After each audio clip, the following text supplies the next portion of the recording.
ဟုတ်ကဲ့အားလုံးပဲမင်္ဂလာပါကျွန်တော်ကတော့တင်ဆက်သူအစင်းပါဒီနေ့ပြောပြပေးချင်တာကတော့ကျွန်တော်တို့မွန်ပြည်နယ်ရေးခရိုင်ရေးမြို့နယ်မှာရှိတဲ့နက်ဖွက်တဲ့ကြောက်ပြည်ဆိုတဲ့အကြောင်းပဲဖြစ်ပါတယ်ခင်ဗျမွန်ပြည်နယ်မှာကြက်ကမိရေးလေဖျားပြင်လူလန်းရောက်ချင်တိုင်းရောက်လို့မရပဲနက်ဖွက်တဲ့ကြောက်ပြည်လို့တိုင်းကြီးလာတဲ့နှုတ်ဝက်စမ်းကျင်ရေးလေဖျားစုရှိနေတာကိုလည်းအားလုံးသိကြမှာပါဒီနေ့မှာတော့ကျွန်တော်တို့ဟာကဘာလေးခီးတယ်လို့တိတ်မတိသေးတဲ့နေရာတစ်ခု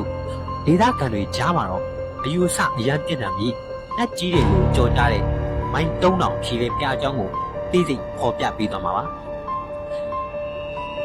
ဒီနေရာကိုတိတိကျကျပြောရရင်တော့ဒါကမွန်ပြည်နယ်ရှိခရိုင်ရေးမြို့နယ်ထဲမှာရှိတဲ့ကန်ကြီးကြီးရွာကြီးပင်လယ်ပြင်ရဲ့အလဲကောင်မှာတည်ရှိနေတာဖြစ်ပါတယ်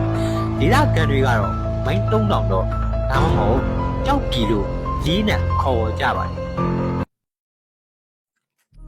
ဒီမိုင်း3000ကြောက်ပြည်တော်ကိုသွားဖို့အတွက်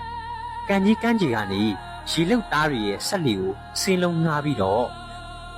ပင်လယ်တက်တဲ့ကိုထောက်ခွာသွားရတာပါပင်လယ်ပြင်ကြီးရဲ့အလေကောင်မှာတည်ရှိနေတာမလို့လမ်းကြီးကတိုင်းလီအရန်ကျမ်းပါတယ်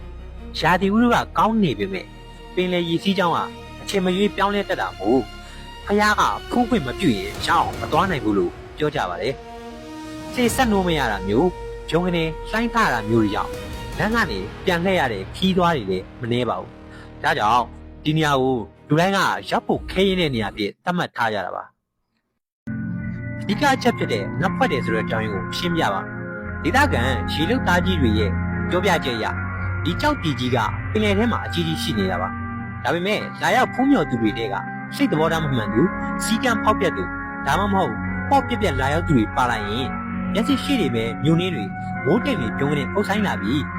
ကြောက်တုံးကြီးတစ်ခုလုံးပွေပြောက်သွားတတ်ပါတယ်။လှင်းနဲ့ဘလောက်ပဲမောင်းရှာရှာမပြီးတော့ပဲလမ်းပြောက်သွားတတ်တယ်လို့ဒေသခံတွေကနက်ဖွက်တဲ့ကြောက်ကြီးလို့ယုံကြည်ချရတာပါ။တိတ်ပန်နေကြကြည့်ရင်လည်းပင်လည်းဖြစ်လို့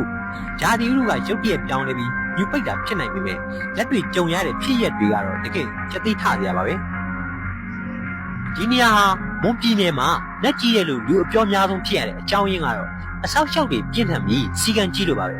ပထမဆုံးစီကံကတော့မြို့သမီးများကြောက်ပြီပေါ်လုံးဝမတက်ရဆိုတဲ့အချက်ပါမြို့သမီးတွေကစီပေါ်ကနေပဲဇီတော်ကိုတန်မီဖူးရောင်ဝင်ရှိပါတယ်ဒုတိယအချက်ကတော့အပြောဆိုအလွန်စင်ကြင်ရခြင်းပါစီပေါ်တက်ကလေးကဘယ်ချိန်ပြန်မဲလို့အချိန်သတ်မှတ်တာမျိုးတိုင်းကြီးတယ်ကြောက်စရာကြီးလို့ညီးတွားတာမျိုး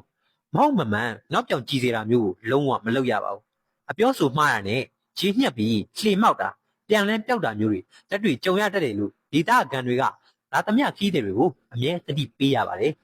။တဘာဝတရားရဲ့စံကြေမှုတွေဒေသခံတွေရဲ့တောက်ဝင်ယုံကြည်မှုတွေနဲ့ပြည့်နှက်နေတဲ့မွန်ပြည်နယ်ရေးမြို့နယ်ကန်ကြီးရွာက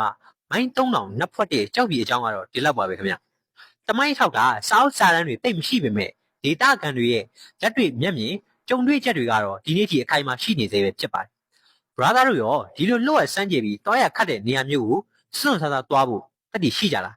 နက်ဖွက်တယ်ဆိုတဲ့အယူအဆပေါ်ရောဘယ်လိုမြင်လဲကောမန့်မှာဝင်ရောက်ဆွေးနွေးခဲ့ပါအောင်နော်ဗီဒီယိုလေးကိုသဘောကျတယ်ဆိုရင်တော့ like share နဲ့ follow လုပ်ထားပြီးမမေ့ပါနဲ့အားလုံးကိုကျေးဇူးတင်ပါတယ်ခင်ဗျကျွန်တော်ကတော့တင်ဆက်သူအလင်းပါ